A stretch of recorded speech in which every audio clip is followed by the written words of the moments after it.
Alınca qalası ilə ilgili araşdırmışam. Alınca qalası Azərbaycan tarixinin ən möhtəşəm abidələrindəndir. 1-ci 6-cı əsrlərə aid dünya əhəmiyyətli abidədir. Azərbaycan xalqının əyilməz rəmzidir. Dədə Qorqud dastanında Alınca qalanın adı çəkilir. Qeyd olunur ki, Uşun qoca Dədə Qorqud dastanında geçiyor bu. Bəli, bəli. 10-cu boyda adı çəkilir 3 dəfə. Qeyd olunur ki, Uşun qoca oğlu Əcirək Şərurdan Göyçə gölünə qədər at çapır, yolu Alınca qaladan düşür. Burada ovlandığı üçün qala rəisi tərəfindən əsir alınıb saxlanılır burada zindanda. Qardaşı Səcirək gəlir Əcirəyi buradan xilas eləyir, aparır. Azərbaycan Atabəylər dövləti dövründə Alınca qalanın xüsusi əhəmiyyəti olmuşdu. Qala həm hökmdar ailəsinin iqamətgahı olmuşdu, həm də İrandan və Azərbaycandan yığılan bütün xəzinə Alınca qalada saxlanmışdı. Daha sonra Monqolların hücumunda Alınca qala Monqolların əlinə keçir. Xüsusilə Əmir Teymurun hücumlarında 14 il ərzində müdafiə olunur Alınca qala. 1386-cı ildən 1401-ci ilə qədər mərdliyi ilə müdafiə olunur və döyüşlə Əmir Teymur ordularına tabe olmur. Bunun üçün də Azərbaycan xalqının əyilməzik rəmzinə çevrilir. Əmir Teymurdan sonra Ağqoyunların, Qaraqoyunların, Səfəvilərin dövründə də Alınca qala mühüm istehkam kimi istifadə olunur.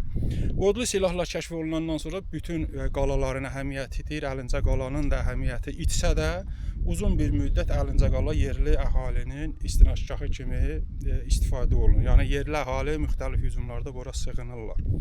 Alınca qala bu gün əllər dəyişir də belə. Bəli.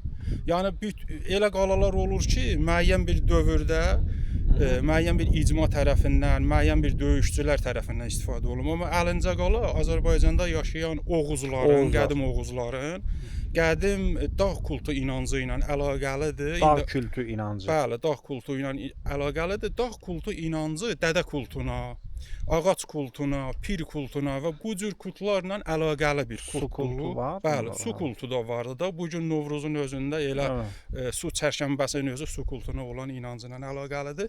Ümumiyyətlə Alınca qalanın adı Erincaq sözündən formalaşmışdı. Ərincək. Bəli, ərincək sözünə ər sözü burada feildir. Yəni ərimək feilini ifadə eləyir. Bu da qədimlərdən burada türklərin, Oğuzların yaşadığını və fəaliyyət göstərdiyini və bu da yəni milli mənşəli söz kimi o dövrdən istifadə olunduğunu göstərir. İndi biz Alınca qaladayıq. Alınca qalanın 3 yerdən çıxışı vardı.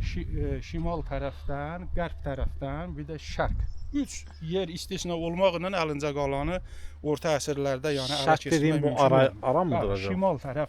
O tərəfdən də bir qala qapısı vardı.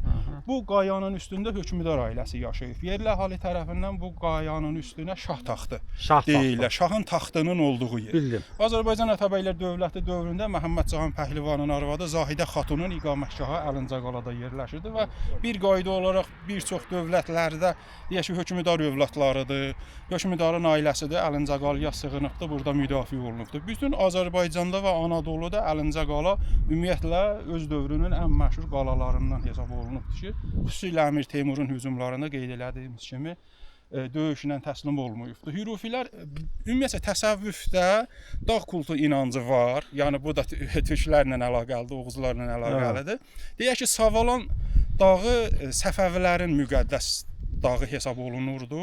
Orta əsrlərdə Hürufilər də Alınca qalaya dağ kultu kimi inanırdılar və Alınca qalanın Əmir Teymurun hücumlarında döyüşlə ümumiyyətlə təslim olmasını istəmirdilər. Bunun üçün də Nəsimi və onun ətrafında olan müridlər Alınca qala müdafiəçilərinə kömək eləyirdilər və bu kömək elədikləri üçün də 1394-cü ildə Miranşah Nəsiminin müəllimi Fəzullah Nəimini ələ keçirdir və Alınca qala ətrafında faciəvi şəkildə edam elətdirir. Hal-hazırda Fəzullah Nəiminin də türbəsi Xanəcək kəndində, yəni Alınca qalanın ətrafında yerləşir. Bəli. Tamam, təşəkkür.